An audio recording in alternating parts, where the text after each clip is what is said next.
Mari kita mulai acara ini, kita berdoa. Bapa kami yang di sorga, sebentar Tuhan kami ingin merenungkan firman-Mu. Berbicaralah melalui hamba-Mu, urapilah dengan Roh Kudus-Mu semua kaum ibu yang ikut ambil bagian mendengarkan acara ibadah kami ini. Di dalam nama Yesus Tuhan dan Juru Selamat kami berdoa. Amin. Para ibu dimanapun berada pada saat ini,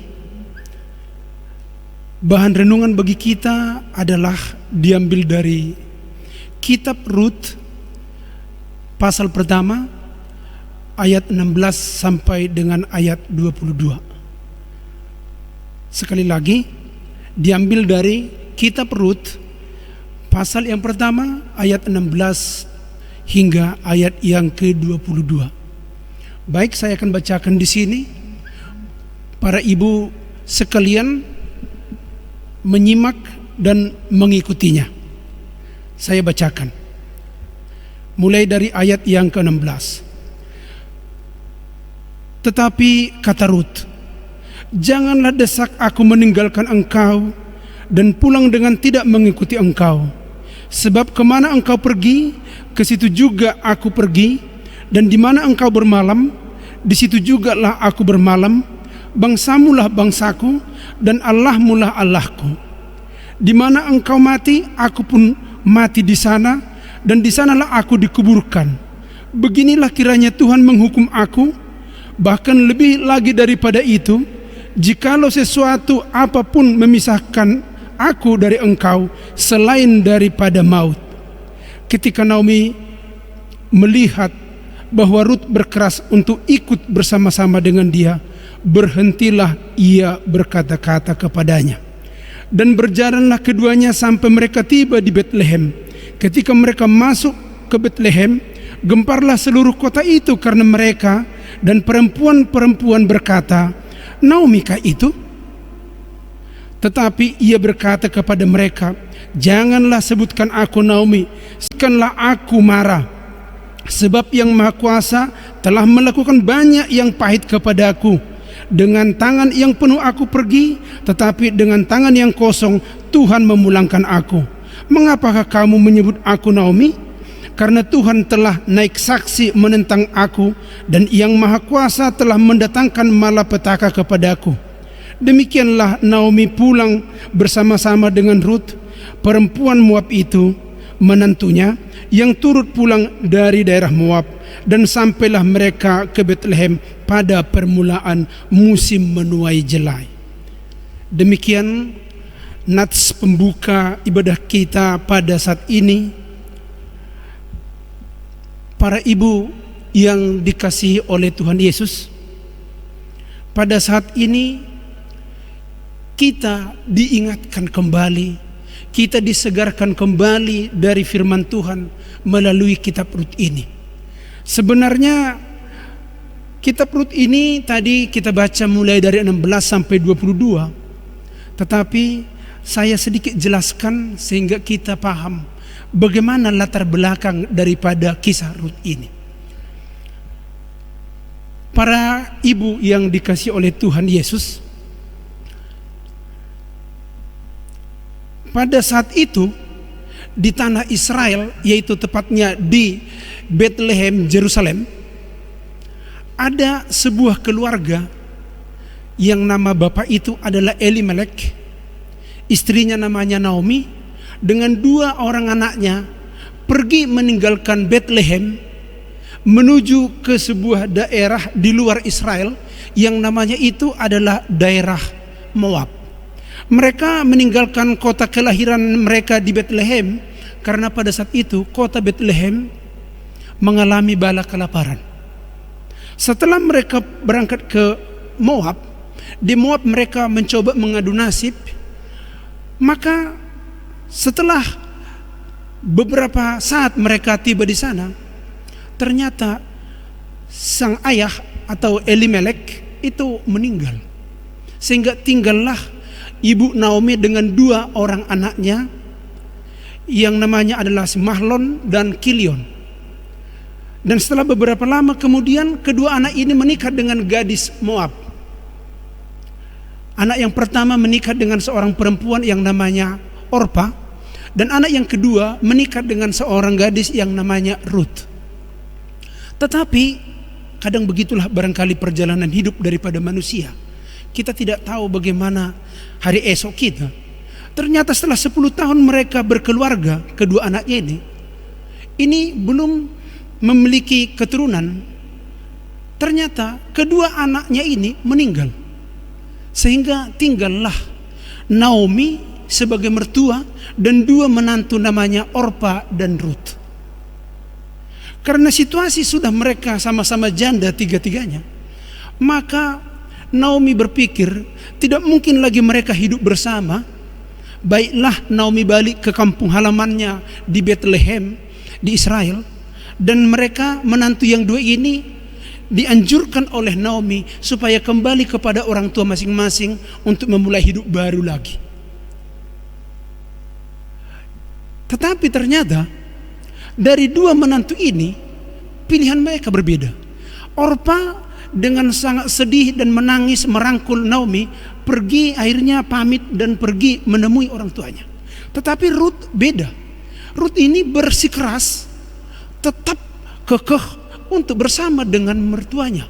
Kemana mertuanya pergi, ke situlah saya pergi. Itulah makanya mereka pergi kembali bersama-sama ke kota ataupun ke kampung Bethlehem, dan mereka akhirnya menetap tinggal di Bethlehem di Israel. Itulah kira-kira kisahnya yang terjadi di dalam kitab Rut ini. Para ibu yang dikasihi oleh Tuhan Yesus, ada bermacam ragam kehidupan daripada manusia di dunia ini. Tetapi kalau kita mau menelisik atau merenungkan, sebenarnya perjalanan hidup daripada manusia ini adalah kumpulan daripada pilihan-pilihan. Maksud saya begini, semua di dalam kehidupan kita ini kita boleh memilih. Kalau Orpa memilih meninggalkan mertuanya kembali kepada orang tua, itu salah satu pilihan. Kalau Ruth bertahan mengikuti mertuanya, itu juga merupakan pilihan. Jadi boleh kita katakan, sebenarnya bukan hanya bagi Ruth dan Orpa, tetapi semua kehidupan kita di dunia ini adalah penuh dengan pilihan-pilihan. Kita sehari-hari bisa memilih barang yang kita sukai. Kita memilih merek sepatu yang kita sukai, tidak memilih merek yang lain. Kita memilih pakaian dengan model tertentu, tidak memilih model yang lain. Kita memilih untuk mengkonsumsi makanan tertentu, tidak memilih makanan yang lain. Itu kalau soal barang. Soal tempat tinggal juga pilihan. Kebetulan kita ini, saya tinggal di kota Depok. Ini adalah pilihan juga. Saya tidak memilih di kota lain, tapi saya pilih di Depok. Ada juga pilihan pekerjaan. Pekerjaan juga pilihan. Ada orang memilih jadi guru, ada orang memilih menjadi pendeta, ada orang memilih menjadi dokter, tidak memilih pekerjaan yang lain. Itulah yang digelutinya. Begitu juga pasangan hidup. Seseorang menikah dengan seseorang, seorang pria menikah dengan seorang wanita, atau wanita menikah dengan seorang pria, itu adalah pilihan. Dia memilih itu sebagai pasangannya. Yang sebenarnya dia itu ada juga kemungkinan bisa memilih yang lain. Tetapi inilah yang dipilihnya, pasangannya ini. Begitu juga sikap. Saya bisa buat sikap saya sikap-sikap yang positif, tapi bisa juga saya pilih sikap-sikap saya yang negatif. Jadi oleh karena itu tinggal memilih. Itulah makanya dikatakan hidup ini adalah kumpulan daripada pilihan-pilihan. Kalau orang Inggris mengatakan life is choice, hidup itu adalah pilihan-pilihan. Jadi oleh karena itu kita sepanjang hidup kita dipersilahkan untuk memilih. Tetapi jangan lupa, Setiap pilihan itu punya konsekuensi, punya akibat, punya dampak. Jadi oleh karena itu, biarpun diberikan kepada kita kebebasan, kita harus memahami juga bahwa setiap pilihan itu punya akibat, punya buah yang harus kita terima dari pilihan-pilihan kita itu. Jadi kalau kita melihat ya, pilihan-pilihan itu diberikan kebebasan kepada kita, tetapi akibat atau dampak daripada pilihan itu harus siap kita untuk menerimanya. Saya memilih jadi dokter. Akibat daripada saya memilih dokter, saya harus siap menerima dampaknya. Di musim corona seperti ini, saya merupakan barisan depan yang kemungkinan bisa diserang oleh corona. Kira-kira begitu. Jadi sekali lagi, setiap pilihan ada konsekuensinya dan ada akibatnya yang harus siap kita terima. Itu makanya orang yang bijaksana mengatakan begini, kita diberi kebebasan memilih sesuatu, akan tetapi ingat, kita harus siap menerima konsekuensi daripada pilihan kita itu.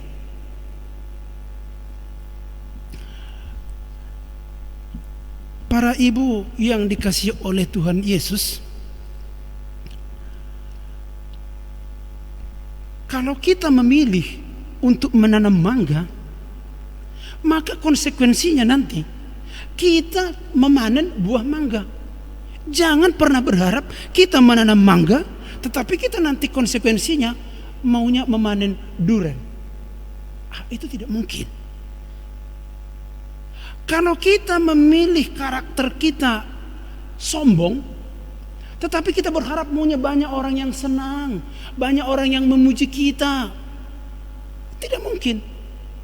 Tetapi kalau kita rendah hati, kita penolong, suka menderma, maka orang lain nanti akan berbaik hati kepada kita, dan orang lain nanti akan senang kepada kita.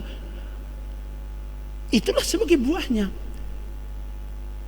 Jadi jangan sampai salah. Yang salah itu adalah kalau kita melakukan sesuatu A, tetapi kita berharap hasilnya atau konsekuensinya nanti adalah B. Itu adalah suatu hal yang tidak mungkin. Ibaratnya saya menyeduh teh di rumah, saya masukkan ke dalam garam, tapi saya berharap, saya berdoa supaya saya mendapat rasa manis. Itu tidak mungkin, karena saya memilih memasukkan garam. Tapi kalau sebaliknya, saya mengharap supaya saya mendapatkan rasa manis, maka saya masukkan ke dalam gula. Pilihan saya memasukkan gula, maka akan nyata itu akan jadi manis. Demikianlah kira-kira para ibu yang dikasihi oleh Tuhan Yesus, prinsip daripada memilih ini. Jadi oleh karena itu, jangan sampai kita ingin memilih buahnya manis, tapi yang kita kerjakan itu adalah yang pahit. Itu tidak mungkin. Kita ingin menjadi, atau anak-anak ingin menjadi ranking atau cum laude di perkuliahan, tapi malas dia belajar. Itu tidak mungkin.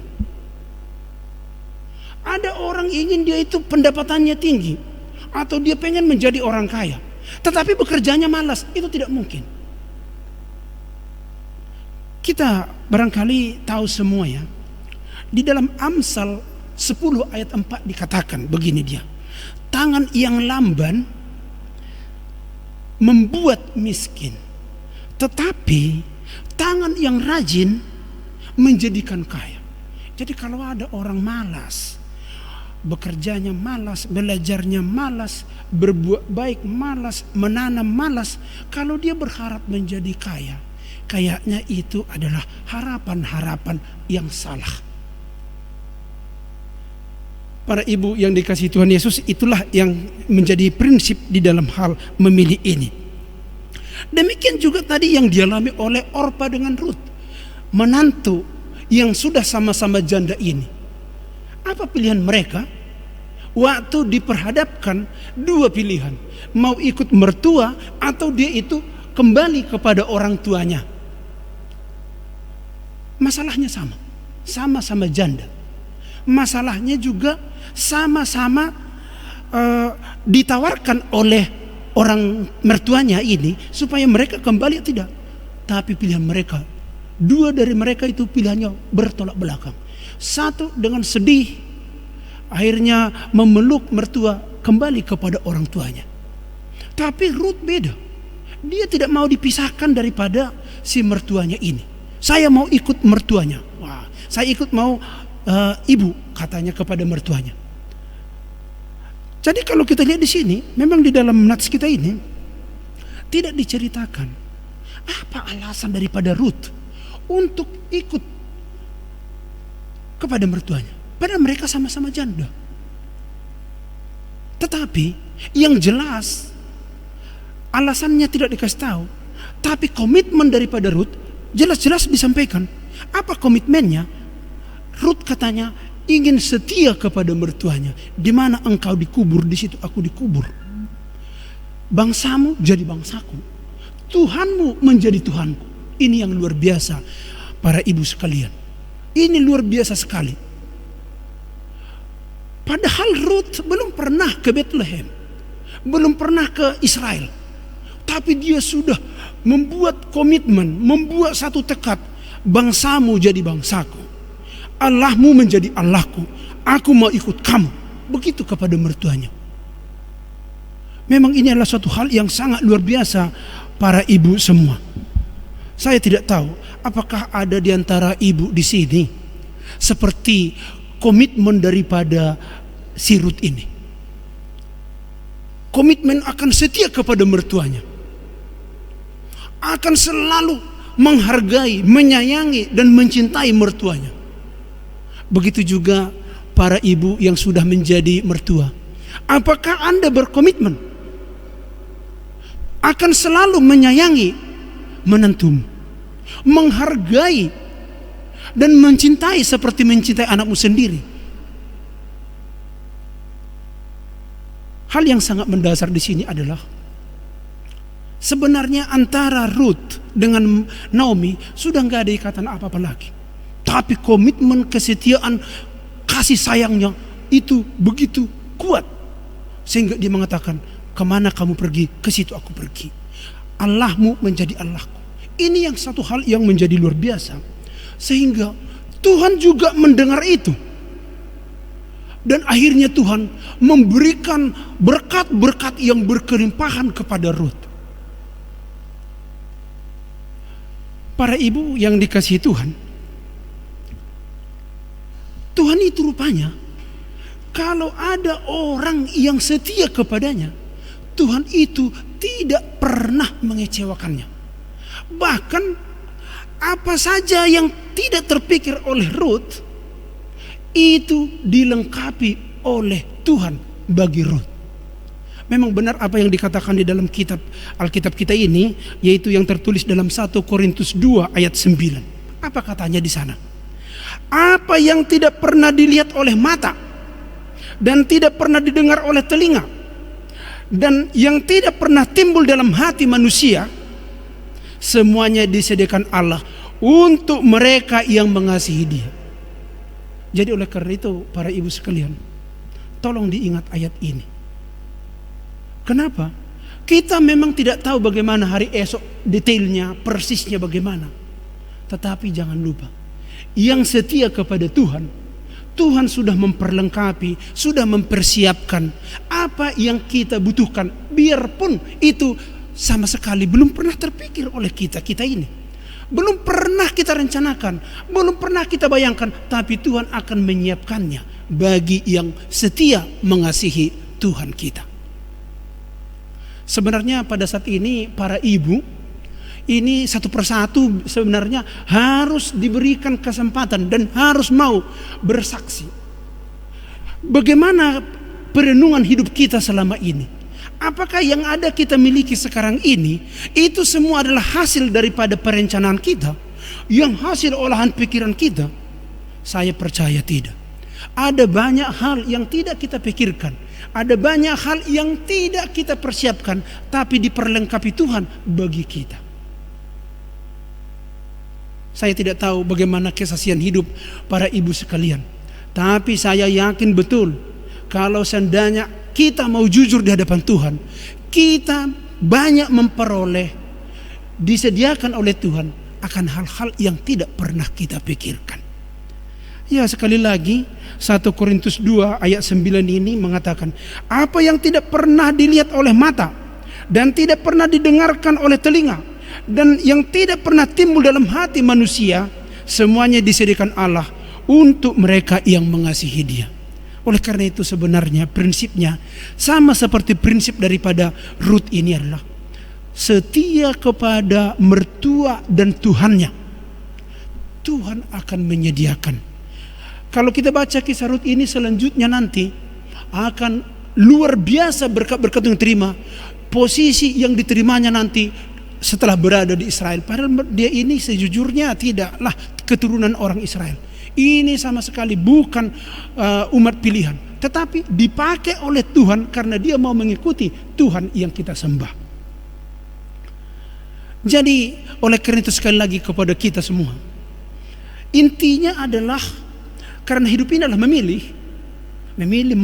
Intinya adalah bagaimana caranya memilih supaya kita jangan salah pilih. Bagaimana caranya supaya memilih?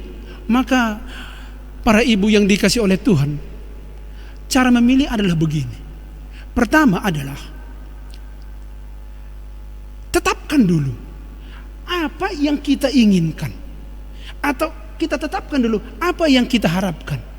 Setelah kita dapatkan atau kita inventarisir apa yang kita harapkan, maka kita pikirkan untuk mendapatkan ini apa yang harus kita lakukan. Untuk mendapatkan harapan ini apa yang harus kita lakukan. Yang kita lakukan inilah pilihan-pilihan yang kita maksud tadi.